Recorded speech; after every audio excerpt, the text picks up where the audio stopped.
એક તો છે ને આ ટાઈમે ક્યારે ફોન ના ઉપાડે. દામિનીનો ફોન? હા બોલ. આ સરપ્રાઈઝ સરપ્રાઈઝ. સરપ્રાઈઝ? ખરેખર હા, તારું સરપ્રાઈઝ મને અત્યારે મોંઘું પડવાનું છે. આ મોંઘું નહીં પડે, ખુશ થઈ જઈશ. ખુશ? કેમ? એવી તે વળી શું વાત છે કે હું ખુશ થઈ જઈશ? આ વિચાર ને શું હશે? નક્કી કંઈક ફ્રેન્ડ સર્કલમાં બહાર જવાના પ્રોગ્રામનું બહાનું બનાવ્યું હશે ઘરેથી, અને મળવાનો પ્લાન હશે. ના, એનાથી પણ મોટું. એનાથી પણ મોટું?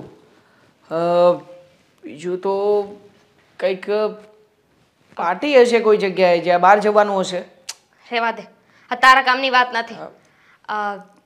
પપ્પા સાથે વાત થઈ ગઈ છે? અરે શું વાત કરે છે તું? પપ્પાની સાથે વાત કરી નાખી? અને ગેસ વોટ, પપ્પાએ હા પાડી દીધી. પપ્પાએ હા પણ પાડી દીધી? અરે હાર્ટ એટેક આવી જશે, હાર્ટ એટેક આવી જશે. ધીમે ધીમે ધીમે ધીમે બોલ. હજુ લગ્ન કરવાના છે ને? પણ કેવી રીતે આ બધું કેવી રીતે શક્ય બન્યું? મેં પણ નહોતું વિચાર્યું. ભાઈ વાત કરવા ગયા, વાત કરી અને પપ્પાએ હા પાડી દીધી. જો પપ્પાએ આજે તને મળવા આવવાનું કહ્યું છે. આજે? હા એટલે તું અને મળવા માટે બોલાવી લીધા? મળવું તો પડશે ને, પછી લગ્ન થશે ને. જો તું એક આવે તો તું અને ભાઈ ફ્રી હોય તો ભાઈ, બંને આવો તો પણ કોઈ ઇશ્યુ નથી. હું તો કહું છું કે ભાઈ આવે તો થોડું બેટર રહેશે ને. હા, આમ પણ મને તારા પપ્પાની સામે આવતા પણ ડર લાગે છે. આ ખોટે ખોટું તારા પપ્પા આવ્યા અને કંઈ મને પૂછશે તો? એના કરતાં મોટા ભાઈને લઈને જ આવીશ. અને સાંભળ, હા, હીરો જેવો તૈયાર થઈને આવજે. ઠીક છે. મારી રાણી રાહ જોઈને બેઠી હોય તો પછી હીરો જેવો શું કામ? રાજા જેવો તૈયાર થઈને આવીશ. પણ તું બધાની વચ્ચે મારી સામે તો જોઈશ ને? જોઈશ ને. હવે તો આપણે એકબીજાને જ જોવાના છે ને. આખી જિંદગી.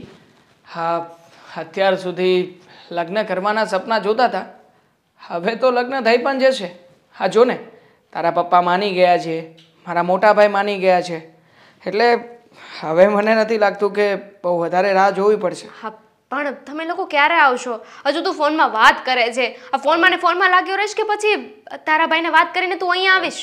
જો હજી તે ફોન કર્યો છે, કાંઈ વધારે સમય નથી થયો. 3 મિનિટ થઈ છે. 3 મિનિટમાં તારે ફોન પણ મૂકી દેવો છે? થોડી વાર વાત કર, મજા આવે છે. અને આમ પણ તું જાણે છે ને કે તું છે ને મારો કોન્ફિડન્સ છે. આ તારી સાથે વાત કરીએ ને તો આમ એટલી બધી શું કહેવાય તાકાત, એનર્જી આવી જાય કે વાત ના પૂછ. જંગ લડવા નથી જવાનું, જોવા આવવાનું છે. હા, જોવા આવવાનું છે, પણ મને થોડી ઘણી તારા પપ્પા વિશે, તારા ભાઈ વિશે વાત કર ને. તો શું છે કે એમની સાયકોલોજી કેવી છે એ પ્રમાણે હું કંઈક તૈયારી કરીને આવું. પપ્પા દેશી છે ઓબ્વિયસ, તો એમની સામે એવી રીતે વાત કરજે ને. તો મતલબ કે ગામડાના સવાલો પૂછશે, તારા દાદા શું કરે છે, કાકા શું કરતા હતા, કયું ગામ, કયું શહેર, તો વાત લાગી જશે. અને એટલું પ્યોર ના બોલતો, દેશી બોલજે. દેશી? એકદમ કાઠિયાવાડી બોલું તો ચાલશે? ચાલશે. વાંધો નહીં. આવીશ એટલે કાઠિયાવાડી સિવાય એક પણ શબ્દ નહીં બોલું. હા સારું ચાલ ભાઈ, હું તમે લોકો આવો છો તેની તૈયારી કરું. ભાઈ શું, થોડી વાર વાત કર ને. દેવાંગ, અત્યારે આવીશ કે પછી પપ્પા ના પાડે ત્યારે આવીશ? જો હું છે ને મોટા ભાઈની સાથે વાત કરી લઉં અને બધી વાતચીત થઈ જાય ને પછી તને ફોન કરીશ કે કેવી રીતે, ક્યાં, અને તમે લોકો શું ગોઠવવા માંગો છો એ પ્રમાણે. શું? ફાઇન, તું ભાઈ સાથે વાત કરી લે અને તમે લોકો ક્યારે આવવાના છો ને એ મને કહી દેજે. હા, ઓકે, ડન. મોટા ભાઈની સાથે વાત કર્યા પછી હું તને જણાવી દઈશ. જોકે મોટા ભાઈ તો આજે તો ફ્રી જ નથી, એટલે ઓફિસમાં ગયા છે. ફોન ઉપાડે તો ઠીક છે, અને ના ઉપાડે ને તો કાલનું જ રાખીએ, સાંજે વાત કરી લઈશ. બાય. સારું, ચાલ bye. Take care. Love you. Love you. મૂકું. હા.